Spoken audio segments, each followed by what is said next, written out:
Ако државата ја гледаме како еден дом, јавните предпријатија се инсталациите во него. Современиот дом е незамислив без изумите на 19-тиот, 20-тиот и 21-виот век. Струјата, водата, термичките изолации, интернетот. За тоа да функционира треба да го направат соодветни мајстори. Никој не би најмил телекомуникацијски техничар за да му ги намести плочките или правник за да му ја поправи електричната инсталација. Никој не би очекувал автомеханичар да му направи процена на вредноста на домот.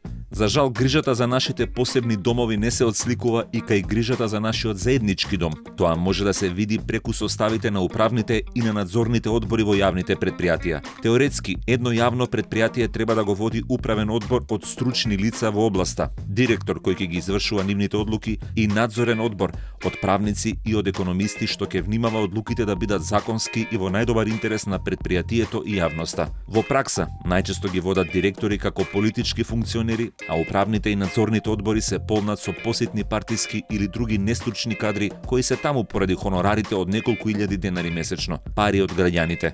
Колку е честа оваа пракса покажува истражувањето на Институтот за демократија. Нешто помалку од половина од членовите на управните одбори немале никакво искуство во областа што ја покрива предпријатието: водовод, патишта, шуми, јавна хигиена и така натаму. Во надзорните одбори се забележуваат и членови без правно или економско образование, што е законски услов за да можат да членуваат во такво тело.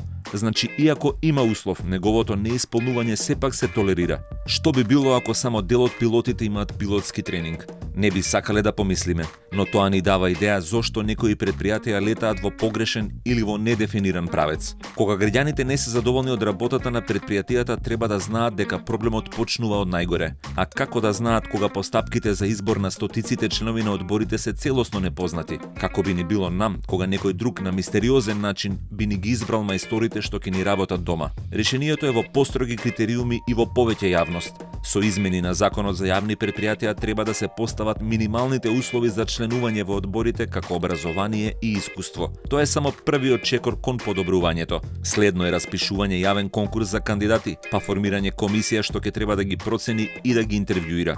Дури на крајот да се изврши избор низ јасна и прецизна процедура.